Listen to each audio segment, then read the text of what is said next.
नमस्कार, मैं हूं सैयद सुहेल और आप देख रहे हैं ये भारत की बात है। होगी देश की हर बात, दिखाएंगे आपको देश और दुनिया की तमाम बड़ी खबरें। लेकिन आइए आपको बताते हैं ये भारत की बात है में क्या है खास।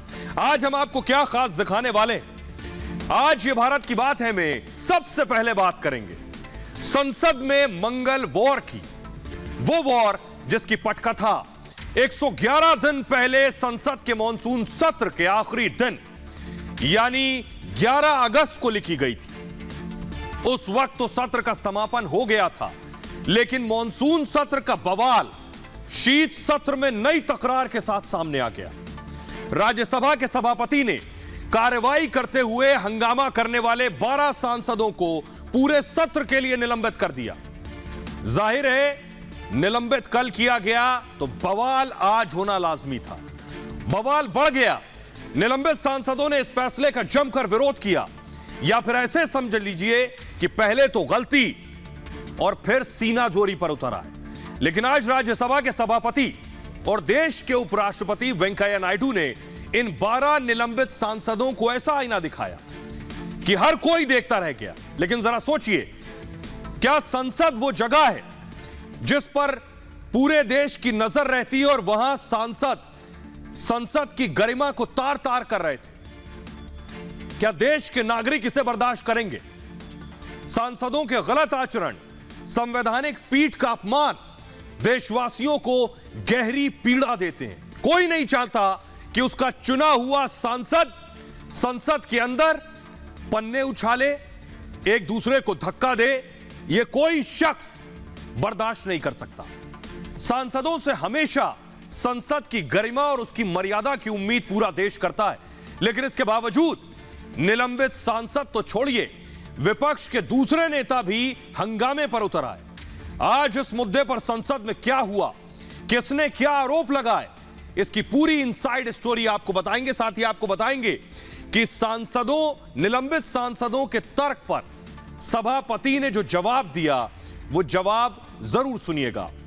ये भारत की बात है में दूसरी खबर होगी ट्विटर से जुड़ी हुई, जिसको अब हैंडल एक भारतीय नागरिक करेगा, जिनका नाम है पराग अग्रवाल। वो पराग अग्रवाल जो अब माइक्रो ब्लॉगिंग प्लेटफॉर्म ट्विटर के बॉस होंगे। दरअसल ट्विटर के को फाउंडर जैक डॉर्सी ने कंपनी के सीईओ पद से इस्तीफा दे दिया। उनकी जगह पर अब 37 साल के पराग अग्रवाल कंपनी के नए सीईओ होंगे, जो अब तक कंपनी में चीफ टेक्नोलॉजी ऑफिसर के पद पर तैनात थे। ट्विटर के साथ पराग का सफर 10 साल पहले शुरू हुआ और आज वो इस कंपनी के सीईओ बन गए। यह खबर बेशक हर भारतीय के लिए गर्व और सम्मान की बात है। ये भारत की बात है में हम आपको बताएंगे कि ट्विटर के नए बॉस पराग अग्रवाल की कितनी सैलरी है, इस पद पर वो कैसे पहुंचे, और ट्विटर के अलावा वो कौन सी दूसरी शख्सियत हैं दुनिया की जानी मानी कंपनियों में हैं जिनके सीईओ हैं और मूल रूप से भारतीय हैं, यानी भारत का जलवा पूरी दुनिया में। साथ ही ये भारत की बात है में हम तीसरी खबर होगी ओमिक्रॉन से वर्ल्ड इमरजेंसी की। कोरोना अभी पूरी तरह खत्म नहीं हुआ कि एक बार फिर उसका नया और पहले से ज्यादा ताकतवर स्वरूप दुनिया में तबाही मचाने के लिए दस्तक दे चुका है। ओमिक्रॉन है नाम इसका। ओमिक्रॉन नाम के इस नए स्वरूप ने महज चंद दिनों में लगभग 17 देशों में दस्तक दे दी। साउथ अफ्रीका से निकला ये ओमिक्रॉन ब्रिटेन से लेकर नाइजीरिया तक फैल चुका है, यानी एक बार फिर दुनिया एक बड़े खतरे की तरफ बढ़ रही है। हालांकि इसकी शुरुआत कोरोना की पहली लहर से हुई थी, जिसने अमेरिका से लेकर चीन तक तबाही मचाई थी। यह वही वक्त था जब चीन पर कोरोना फैलाने के आरोप लगे और एक बार फिर कोरोना के बहाने चीन और अमेरिका के बीच ठन गई। क्यों एक बार फिर अमेरिका और चीन आमने सामने हैं, यह भी आपको बताएंगे। आगे बढ़े उससे पहले आपको बता दें, रिपब्लिक भारत आपसे जुड़े हर मुद्दे के लिए आवाज उठाता है। अब आप भी अपनी आवाज उठाइए, रखिए अपने विचार अपनी भाषा में कू ऐप पर। रिपब्लिक भारत अब कू ऐप पर भी मौजूद है। तो यह भारत की बात है कि शुरुआत करें उससे पहले आपको दिखाते हैं 5 मिनट में भारत।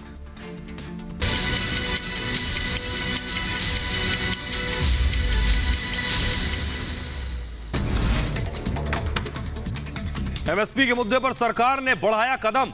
एमएसपी पर समिति बनाने के लिए संयुक्त किसान मोर्चा से मांगे 5 नाम। किसानों पर केस वापसी के लिए भेजा प्रस्ताव। किसान आंदोलन में टूट, किसान संगठनों की बैठक से पहले सिंघू बॉर्डर से लौट सकते हैं किसान। कहा अब हम घर जाएंगे, सरकार ने हमारी मांगे मानी। किसान नेता राकेश टिकैत का बॉर्डर छोड़ने से इनकार। कहा बिना एमएसपी कानून के नहीं जाएंगे वापस। घर वापस जाने की बात अफवाह। 4 दिसंबर की बैठक में आगे की रणनीति पर होगी चर्चा। 12 सांसदों के निलंबन पर संसद के दोनों सदनों में घमासान। राज्यसभा और लोकसभा में विपक्ष का हंगामा, निलंबन रद्द करने पर अड़े। राज्यसभा के 12 सांसदों के निलंबन का फैसला नहीं होगा वापस। सभापति वेंकैया नायडू ने कहा 11 अगस्त को जो हुआ पूरे देश ने देखा। सदन की गरिमा बनाए रखने के लिए ऐसी कार्रवाई जरूरी। सांसदों के निलंबन पर बोले नेता सदन पीयूष गोयल। कहा सांसदों का निलंबन जरूरी था, जो हुआ था वो सदन का अपमान था। गलती किसी से भी हो सकती है, माफी मांगे। बिहार विधानसभा परिसर में शराब मिलने के मामले की जांच तेज हो गई है। डीजीपी ने कहा यह कोई सामान्य घटना नहीं, सोची समझी साजिश के तहत घटना को अंजाम दिया गया। बिहार शराब कांड पर रिपब्लिक भारत की खबर का असर हुआ। सीएम नीतीश कुमार ने दिए जांच के आदेश। का परिसर में बोतल कैसे आई, इसकी जांच डीजीपी करेंगे। देश में फिर से बढ़ते कोरोना केस और नए वेरिएंट ओमिक्रॉन को लेकर केंद्र अलर्ट। केंद्रीय स्वास्थ्य सचिव की अध्यक्षता में बैठक हुई। टेस्टिंग, ट्रैकिंग और ट्रीटमेंट पर जोर। लोकसभा में कल कोरोना के मुद्दे पर चर्चा होगी। स्वास्थ्य मंत्री मनसुख मांडविया देंगे जवाब। नए वेरिएंट और उससे बचाव के उपायों पर देंगे जानकारी। 16 देशों में फैला कोरोना का नया वेरिएंट ओमिक्रॉन। अब तक 164 मरीज मिल चुके हैं। खतरे से निपटने के लिए भारत में तेज हुई तैयारियां। एयरपोर्ट पर ही होगा कोरोना टेस्ट। अर्थव्यवस्था के मोर्चे पर अच्छी खबर। देश की जीडीपी में रिकॉर्ड बढ़ोतरी दर्ज की गई। दूसरी तिमाही में जीडीपी 8.4% बढ़ गई है। पिछले साल 7.4% थी जीडीपी। राज्यसभा में वित्त मंत्री निर्मला सीतारमण का बड़ा बयान। कैबिनेट से मंजूरी मिलते ही पेश हो गया crypto currency bill. Jammu Kashmir में धारा 370 हटाने के बाद लौट रहे प्रवासी कश्मीरी। अब तक 1678 कश्मीरियों ने की वापसी। 150 लोगों को वापस दिलाई गई उनकी जमीन। गृह मंत्रालय ने लोकसभा में दी जानकारी। महंगाई के मुद्दे पर संसद के पास महिला कांग्रेस का प्रदर्शन। मोदी सरकार के खिलाफ नारेबाजी की। यूपी विधानसभा चुनाव को लेकर मायावती ने भरी हुंकार। कहा अकेले दम पर लड़ेंगे चुनाव। सत्ता में आए तो मुस्लिम, जाट और दलितों का रखेंगे खास ध्यान। यूपी विधानसभा चुनाव को लेकर लखनऊ में बीजेपी चुनाव समिति का मंथन। सीएम योगी और दोनों डिप्टी सीएम बैठक में शामिल हुए। 6 यात्राओं के जरिए 25 करोड़ लोगों को पहुंचाई जाएगी सरकार की उपलब्धियां। पाकिस्तान से तस्करी पर बीएसएफ ने चिंता जताई है। कहा पाकिस्तान से ड्रग्स तस्करी बेहद चिंताजनक। सीमा पर से ड्रोन के जरिए आ रहे हैं हथियार। पंजाब में भारत पाकिस्तान बॉर्डर पर बीएसएफ ने 2 पैकेट में 2 किलो हेरोइन बरामद की है। अंतर्राष्ट्रीय मार्केट में बताई जा रही है 10 करोड़ कीमत। उत्तराखंड सरकार ने देवस्थानम बोर्ड को भंग करने का फैसला किया है। पुरोहित काफी लंबे वक्त से बोर्ड को भंग करने की मांग कर रहे थे। देवस्थानम बोर्ड भंग करने पर उत्तराखंड सरकार पर कांग्रेस हमलावर हो गई। हरीश रावत ने कहा चुनाव में हार के डर से भंग किया बोर्ड। 3 दिनों के मुंबई दौरे पर ममता बनर्जी सिद्धि विनायक मंदिर में किया दर्शन पूजन। कल एनसीपी चीफ शरद पवार से करेंगी मुलाकात। अयोध्या में नृपेंद्र मिश्र की अगुवाई में राम मंदिर निर्माण समिति की बैठक। मंदिर निर्माण के कामों पर चर्चा। राम मंदिर के 70 एकड़ परिसर के लैंडस्केप पर मंथन। चांदीवाल आयोग के सामने पेश हुए परमवीर सिंह। महाराष्ट्र के पूर्व गृह मंत्री अनिल देशमुख भी रहे मौजूद। कमीशन ने दर्ज किया बयान।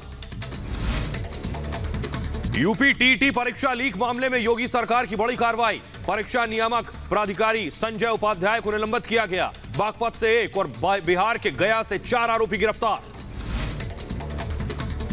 उत्तर प्रदेश के झांसी में खाद न मिलने से किसान परेशान। किसानों ने खाद कारोबारियों पर लगाया कालाबाजारी का आरोप। मध्य प्रदेश की सीमा से लगे इलाकों में खाद की हो रही है कालाबाजारी। कोरोना के खिलाफ जंग में घर घर वैक्सीनेशन योजना का स्वास्थ्य मंत्रालय ने बढ़ाया समय। अब 31 दिसंबर तक घर घर जाकर कोरोना वैक्सीन लगाई जाएगी।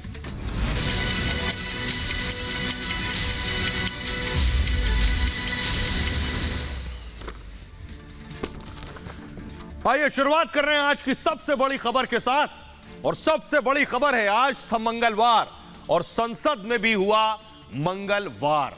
संसद में जमकर हंगामा हुआ। अगर हम आवाज सुनाएं, संसद में 12 सांसदों को निलंबित किए जाने के बाद जमकर शोरगुल हुआ। लेकिन आपको बताने जा रहा हूं कि आखिर सांसद अपने निलंबन पर तर्क क्या दे रहे हैं और उस पर उपराष्ट्रपति सभापति ने जो जवाब दिया वो सुनिए जरा। सभापति ने क्या कहा और जो जवाब दिया वो आईना दिखाने वाला था, ये देखिए जरा। वैसे 12 सांसद निलंबित किए गए हैं। प्रियंका चतुर्वेदी उनमें से एक हैं जो शिवसेना की सांसद हैं। सांसदों का क्या कहना है ये मैं आपको बता रहा हूं, ध्यान से देखिएगा। सांसदों का कहना है 12 सांसदों का निलंबन गलत है। सभापति ने इस पर कहा इन पर नियम के मुताबिक कार्रवाई की गई है। इन सांसदों का कहना है सरकार दरअसल मनमानी कर रही है। तो वेंकैया नायडू ने कहा सांसदों ने मर्यादा ताक पर रख दी।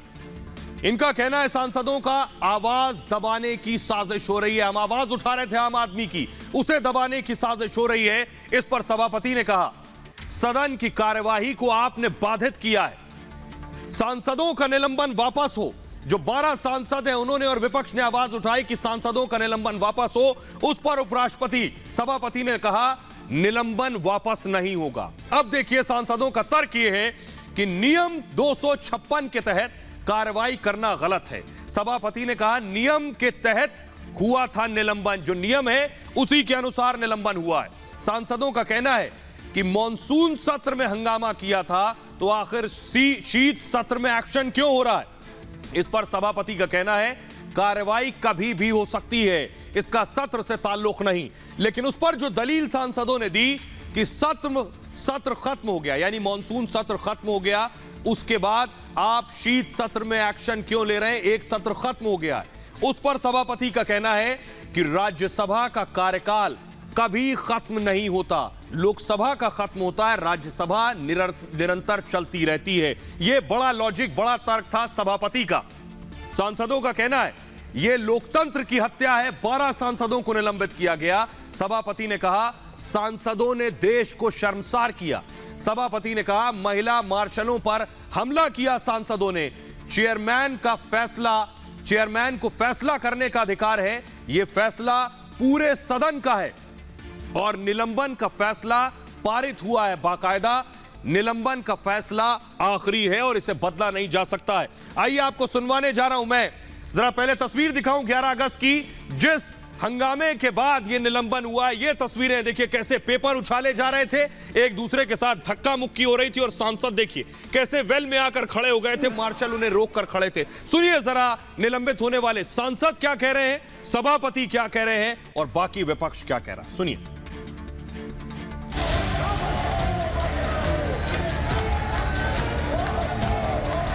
सस्पेंशन लागू हुआ है तो देश की जनता समझ रही है किस तरीके से गैर संवैधानिक फेडरल स्ट्रक्चर के खिलाफ, डेमोक्रेसी के खिलाफ काम हो रहे हैं। टोटल तानाशाही, तुगलकशाही, हिटलरशाही और मोदी शाही भी चल रहा है। टेबल में चढ़ के जो फाइल फेंके, माइक तोड़े, पेपर फाड़ के उछाले, उनको सस्पेंड नहीं किया गया। सब जगह राजनीति होती, फिर तो ये राजनीति है, यहाँ तो राजनीति का खेल होना ही है। दायित्व के निर्वाह में हो सकता है कुछ इस तरह की परिस्थितियाँ हो जो माने न्याय संगत नहीं हो, लेकिन स्वाभाविक है कि होता है। Murder of the democracy, this is the murder of the constitution.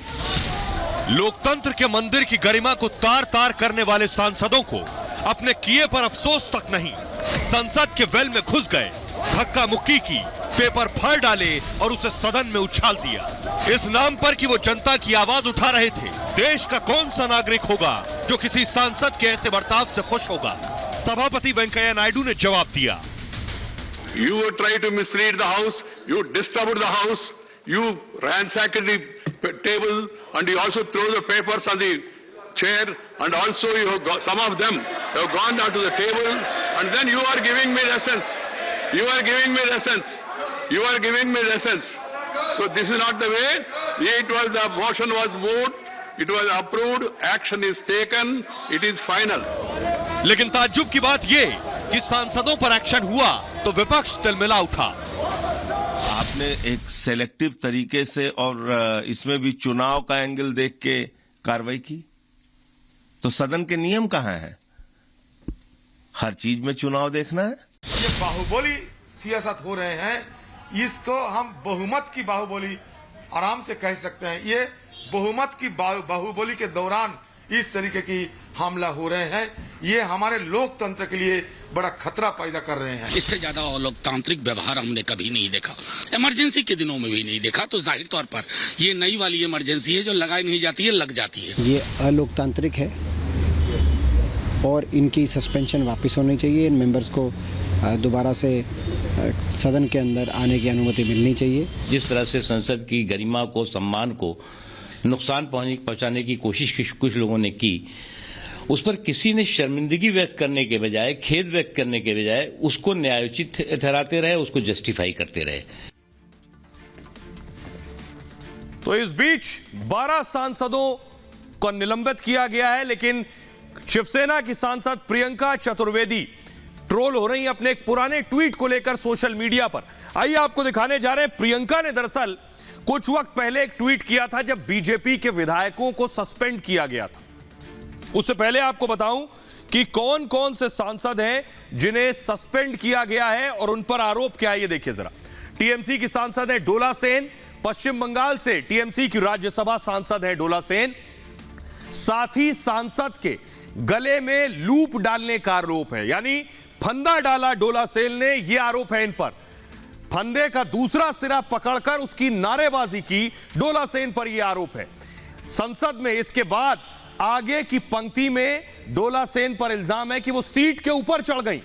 और इतना ही नहीं, 2 सांसदों को धक्का देने का भी आरोप डोला सेन पर लगा है। महिला सुरक्षा अधिकारियों को भी इन्होंने धक्का दिया। सबसे गंभीर आरोप टीएमसी की सांसद डोला सेन पर है। अगली सांसद है प्रियंका चतुर्वेदी, शिवसेना की सांसद है। महाराष्ट्र से शिवसेना की राज्यसभा एमपी हैं।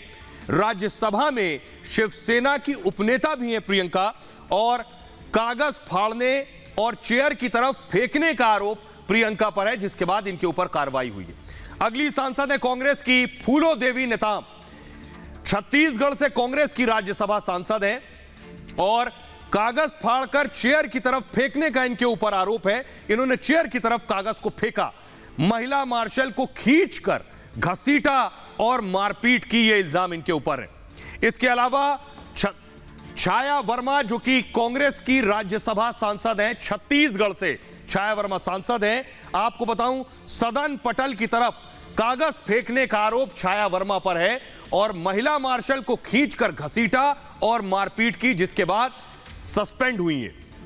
इसके अलावा देखिए अनिल देसाई शिवसेना के सांसद हैं, महाराष्ट्र से शिवसेना के राज्यसभा एमपी हैं। सदन के पटल पर रखे कागजात के फोल्डर छीन लिए अनिल देसाई ने, इन पर आरोप है। इसके अलावा अखिलेश प्रसाद सिंह कांग्रेस के राज्यसभा सांसद हैं बिहार से। इनके ऊपर आरोप यह है कि सुरक्षा अमले और मेज का वीडियो बनाया है अखिलेश प्रसाद ने। रिपुन बोरा, जो कि कांग्रेस के सांसद हैं, असम से कांग्रेस के राज्यसभा सांसद हैं रिपुन बोरा। सदन में लगे जो एलईडी लगे थे, टीवी स्टैंड के ऊपर चढ़ गए रिपुन बोरा, यह आरोप है। यह सांसदों का आचरण था उस दिन 11 अगस्त को। एलमारन करीम सीपीएम के सांसद हैं, राज्यसभा सीपीएम एमपी हैं। एलमारन करीम ने क्या किया कि मार्शल्स के साथ मारपीट की है, उसके बाद इन्हें निलंबित किया गया। घेरा तोड़ने के लिए सुरक्षा अधिकारी को घसीटा, यह इल्जाम भी इनके ऊपर है। लेकिन ये तो वो सांसद है जिन पर कार्रवाई हुई, लेकिन उनमें से एक सांसद प्रियंका चतुर्वेदी, जो सोशल मीडिया पर जिन्हें ट्रोल किया जा रहा है इस बात को लेकर, क्योंकि प्रियंका पर जब एक्शन हुआ तो प्रियंका ने इसे लोकतंत्र की हत्या बताया।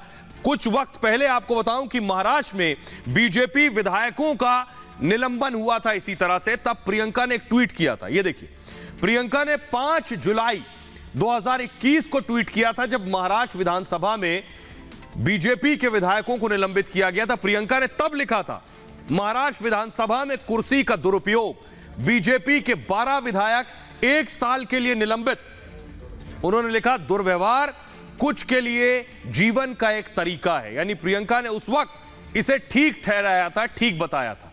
29 नवंबर को, यानी खुद के निलंबन के बाद प्रियंका ने क्या लिखा, एलबैंड हटाएंगे, संसदीय लोकतंत्र के इतिहास में ऐसा कभी नहीं हुआ।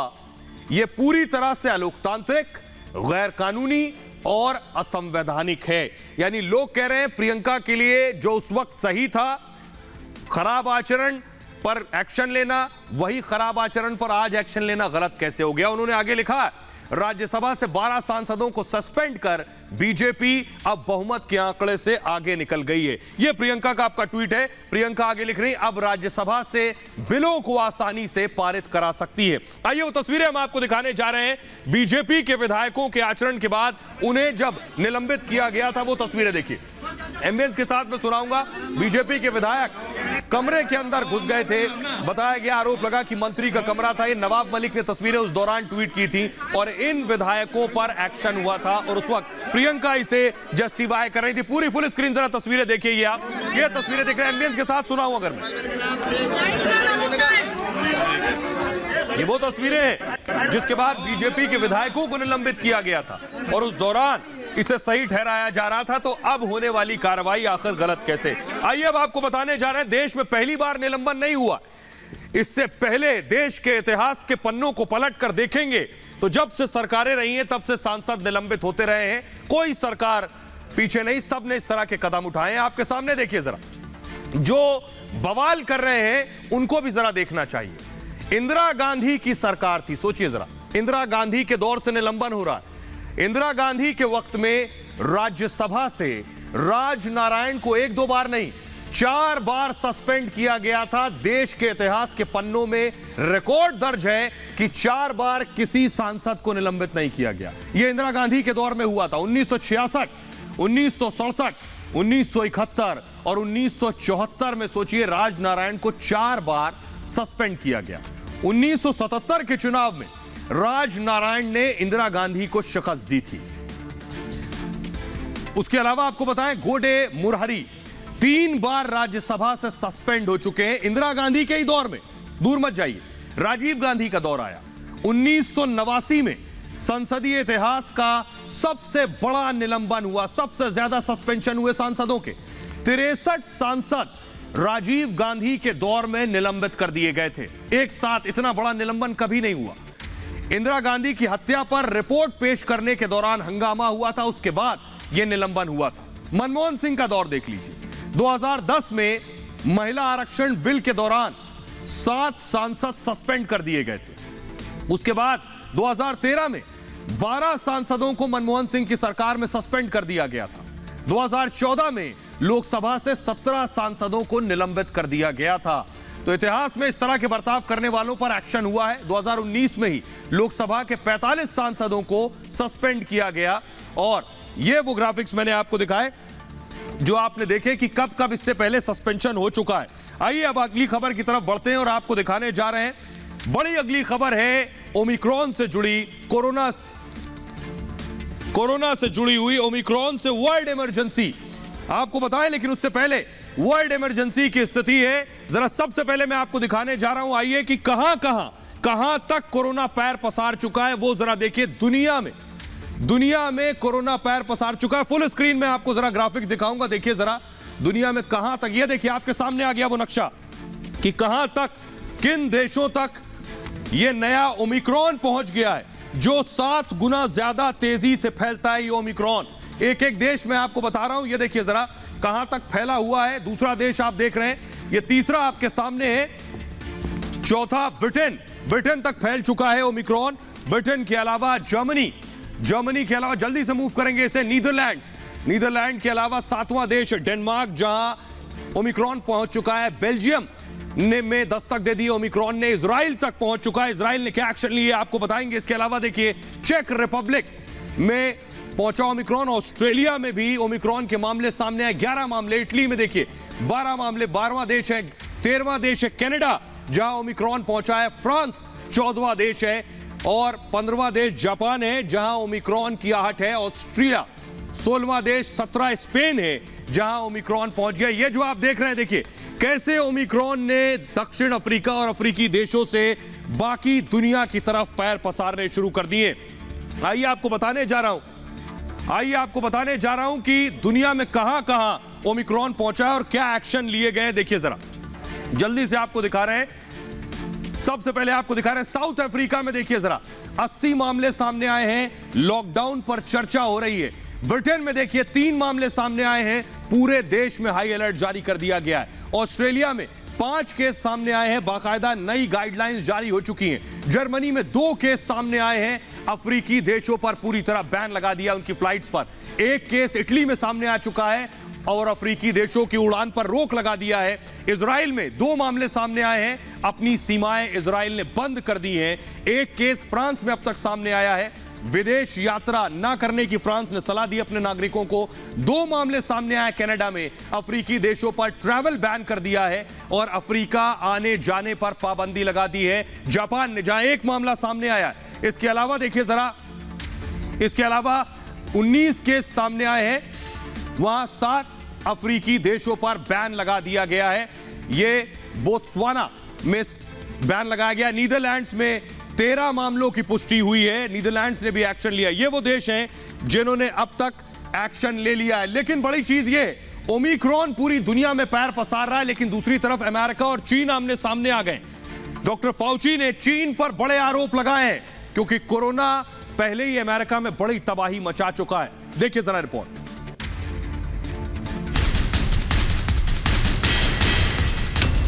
चीन अमेरिका फिर आमने सामने। चीन की अमेरिकी राष्ट्रपति के सलाहकार को नसीहत।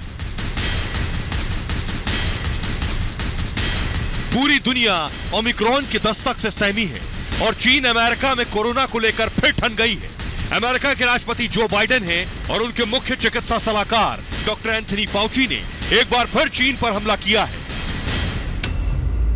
ये बहुत मुमकिन है चीन ने उन जानवरों को पहले ही हटा दिया जो संक्रमित थे। मुझे लगता है कि चीन ऐसा करता रहा है। अमेरिका के इस हमले के बाद चीन तलमिला उठा है। चीन डॉक्टर एंथनी फाउची की इस परिकल्पना से निराश है। कोरोना की शुरुआत वुहान के वेट मार्केट से हुई, यह कल्पना है, यह दावा कि चीन ने वेट मार्केट से कोरोना का सफाया कर दिया जिससे उसकी तरफ उंगली ना उठ सके, यह भी महज अटकलें हैं। चीन ने दुनिया को कोरोना से लड़ने की योजनाएं दी। हमने WHO और दुनिया को कोरोना की जानकारी दी। कोरोना पर डॉक्टर फाउची और चीन भिड़ गए हैं तो कोरोना की नई आफत अमेरिका के लिए रेड सिग्नल बन गई है। अमेरिका ही वो देश है जहां कोरोना की वजह से 7,77,000 मौत हुई, जो दुनिया में सबसे ज्यादा है। इसलिए ओमिक्रॉन से निपटने के लिए अमेरिका ने भी पूरी तैयारी कर ली है। If you are vaccinated but still worried about the new variant, get your booster. If you aren't vaccinated, get that shot. Go get that first shot. आइए अब आपको बताने जा रहा हूं मैं कि चीन और अमेरिका आमने सामने हैं, लेकिन चीन से कैसे WHO डर गया पिछले दिनों, यह आपको बताने जा रहा हूं। सुनकर ताज्जुब होगा, क्योंकि इससे पहले भी WHO पर इस तरह के आरोप लगे हैं कि WHO चीन से खौफ खाता है। यह देखिए जरा, आपको दिखाने जा रहे हैं। जिनपिंग खड़े हैं और उस तरफ WHO के चीफ खड़े हैं। यह है हकीकत। देखिए जरा, ध्यान से देखिएगा, बड़ी दिलचस्प बात है जो मैं आपको बताने जा रहा हूं। ओमिक्रॉन जो है, ये जो नया वेरिएंट है, इसका नाम है ओमिक्रॉन। ग्रीक भाषा का शब्द है। ग्रीक भाषा से वायरस के वेरिएंट के नाम लिए जाते हैं। ग्रीक शब्दावली का 15वां शब्द है ओमिक्रॉन। उस शब्दावली का, ग्रीक शब्दावली के हिसाब से इनका नामकरण होता है वायरस के जो वेरिएंट है। ओमिक्रॉन से पहले दरअसल 2 शब्द आते हैं जिन्हें छोड़ दिया WHO ने डर के मारे। 13वां शब्द था NU, जिसका उच्चारण था न्यू, तो न्यू वेरिएंट कहलाता है, इसलिए उसे छोड़ दिया गया। लेकिन 14वां शब्द था शी, XI, जिसका उच्चारण होता शी, और अगर शी वेरिएंट कहलाता तो उसकी शी जिनपिंग से तुलना होती। शी की चीनी राष्ट्रपति के नाम से समानता थी। WHO को यह डर था कि चीन इस पर ऐतराज जताएगा, बल्कि WHO की खबर ले लेगा। तो चीन के राष्ट्रपति का नाम शी जिनपिंग है, इसलिए शी वेरिएंट नाम नहीं दिया गया। इसी वजह से शी शब्द को छोड़ दिया गया। WHO पर चीन से डरने का आरोप लगा, लेकिन जरा सोचिए कि अगर शी के अलावा किसी और मुल्क का कोई राष्ट्रपति होता तो क्या इसी तरह से छोड़ देता WHO? नामुमकिन है। WHO भी कह रहा है कि हम इसकी रिसर्च कर रहे हैं, लेकिन भारत में क्या तैयारी है? भारत में यानी आपके राज्य, आपके मुख्यमंत्री ने क्या कदम उठाए हैं, सुनिए जरा।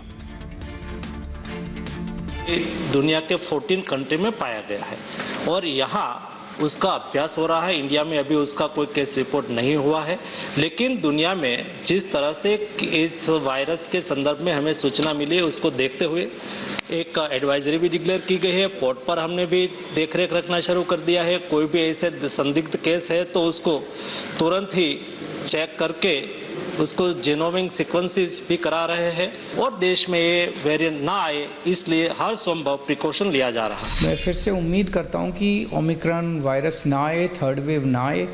बड़ी मुश्किल से हमने पूरे देश ने इस वायरस का मुकाबला किया, लेकिन अगर आती है तो हम तैयार हैं, आपको चिंता करने की ज़रूरत नहीं है। सभी को कह दिया गया है कि इसमें जो है कोई कोताही बरतने की आवश्यकता नहीं है। हमने एयरपोर्ट, हमारे रेलवे स्टेशन, इन स्थानों पर भी हम रैंडम करवाएंगे और 1 हफ्ते के बाद हम फिर से समीक्षा करेंगे। हमने निर्देश दिए हैं कि दूसरे देशों से मध्य प्रदेश में आने वाली। और आइए अब आपको बताने जा रहे हैं कौन सी वैक्सीन क्या इस पर कह रही है, यानी क्या वैक्सीन असर करेगी। जरा जल्दी से ग्राफिक्स देखिए, कितनी वैक्सीन कारगर है और वैक्सीन की कंपनियां क्या कह रही हैं। सबसे पहले बात करने जा रहे हैं हम फाइजर वैक्सीन की। फाइजर वैक्सीन कंपनी का कहना है नए स्वरूप से हम भी निपटने की तैयारी कर रहे हैं।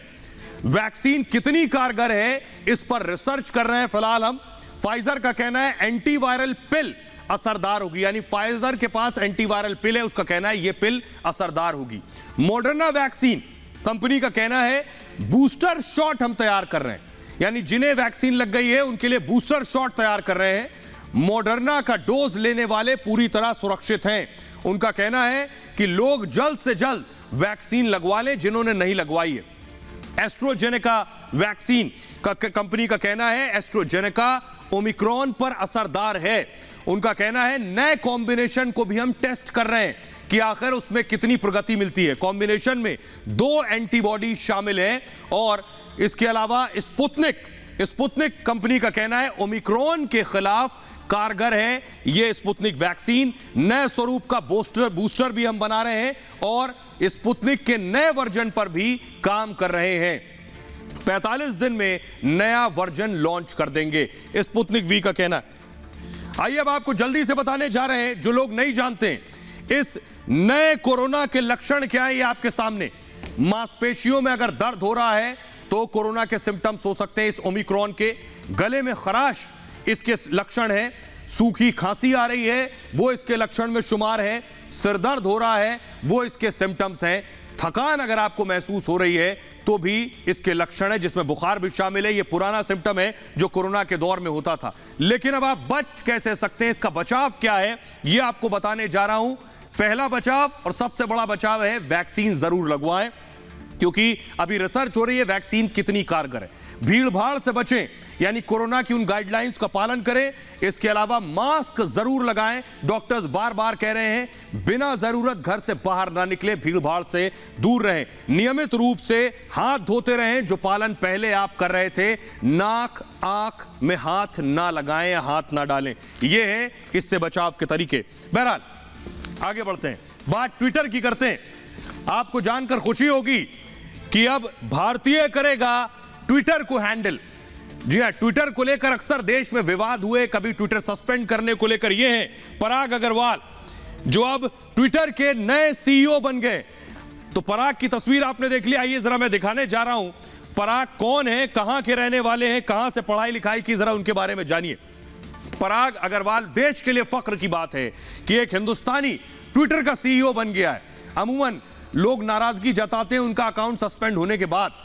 7.5 करोड़ सालाना पैकेज ट्विटर के सीईओ पराग अग्रवाल का होगा। उस हिसाब से अगर देखें, हर महीने 62.5 लाख रुपए की सैलरी है। हर महीने 62.5 लाख रुपए की तनख्वाह पराग की। इसके अलावा उन्हें बोनस दिया जाएगा। इसके अलावा 93 करोड़ रुपए के स्टॉक यूनिट मिलेंगे उन्हें। भारतीय मूल के पराग अग्रवाल हैं, यानी हिंदुस्तानी है पराग अग्रवाल। आईआईटी मुंबई से इंजीनियरिंग की पढ़ाई की है पराग ने, आईआईटी बॉम्बे। पराग अग्रवाल 2011 में ट्विटर के साथ जुड़े और जैक डॉसी के बाद ट्विटर के सीईओ बने हैं पराग। 37 साल के पराग सबसे युवा सीईओ है। सिर्फ उम्र पराग की 37 साल है। इससे पहले आपको बताऊं, चीफ टेक्नोलॉजी ऑफिसर थे, यानी सीटीओ थे खुद ट्विटर के अंदर, इससे पहले याहू में, माइक्रोसॉफ्ट में काम कर चुके हैं पराग अग्रवाल। और क्रिकेट के, हर हिंदुस्तानी की तरह क्रिकेट के बहुत बड़े फैन हैं पराग। आइए अब आपको सुनवाने जा रहे हैं, जरा पराग के एक शिक्षक को सुनिए जिन्होंने उनको पढ़ाया है। किसी भी शिक्षक के लिए और फख्र की बात है कि उनका पढ़ाया हुआ छात्र, उनका चेला आज सीईओ है ट्विटर में। सुनिए जरा। So I remember him as a student of the department, as a student of my course, and as I said, extremely bright, no doubt about that. Very focused in his life, and therefore it is no wonder that at such a young age he has earned this huge distinction. I think the department also honored him with, the institute honored him with a Young Alumnus Award a few years back. So he has been in the news, as far as the department is concerned. And I'm very, very happy that he has, reached so early in his life a position which is so important. तो पराग पहले भारतीय नहीं है, उनके शिक्षक को सुन लिया आपने, कितने खुश हैं वो। उससे पहले भी बहुत से भारतीय हैं जो पूरी दुनिया में जलवा दिखा चुके हैं। आइए उनके बारे में आपको जल्दी से बता देते हैं कौन कौन से हिंदुस्तानी हैं जिनके बारे में जानकर आप भी फख्र करेंगे। सबसे पहले हैं सत्या नडेला, जिनका दुनिया में जलवा है। 2527 अरब डॉलर के मालिक हैं, हिंदुस्तानी मूल के हैं सत्या। माइक्रोसॉफ्ट के चेयरमैन हैं सत्या नडेला, और 1967 में हैदराबाद में इनका जन्म हुआ था। 2014 में माइक्रोसॉफ्ट के सीईओ बने सत्या। और उसके अलावा सुंदर पिचाई 1924 अरब डॉलर के मालिक हैं सुंदर, और 2014 में गूगल के हेड बने सुंदर। 2019 के अल्फाबेट के सीईओ बने, 2019 से अल्फाबेट के सीईओ हैं। 1972 में चेन्नई में सुंदर पिचाई का जन्म हुआ। इसके अलावा शांतनु नारायण 325 अरब डॉलर के मालिक हैं शांतनु। एडोबी इंक के सीईओ चेयरमैन है शांतनु, और हैदराबाद में 27 मई 1963 को उनका जन्म हुआ। इसके अलावा अरविंद कृष्णा 106 अरब डॉलर के मालिक हैं अरविंद कृष्णा। आईआईटी कानपुर से ग्रेजुएशन किया अरविंद ने। जल्दी से मूव करेंगे से 2020 में से आईबीएम में सीईओ रहे। आंध्र प्रदेश के वेस्ट गोदावरी में इनका जन्म हुआ। इसके अलावा संजय मेहरोत्रा 95 अरब डॉलर के मालिक हैं। सब भारतीय मूल के। कानपुर में इनका जन्म हुआ संजय मेहरोत्रा का। माइक्रॉन टेक्नोलॉजी के सीईओ हैं निकेश अरोड़ा। निकेश के बारे में आपको बताऊं, 54 अरब डॉलर के मालिक हैं निकेश, और यूपी के गाजियाबाद में इनका जन्म हुआ है निकेश का। पालो ऑल्टो नेटवर्क्स के सीईओ हैं निकेश।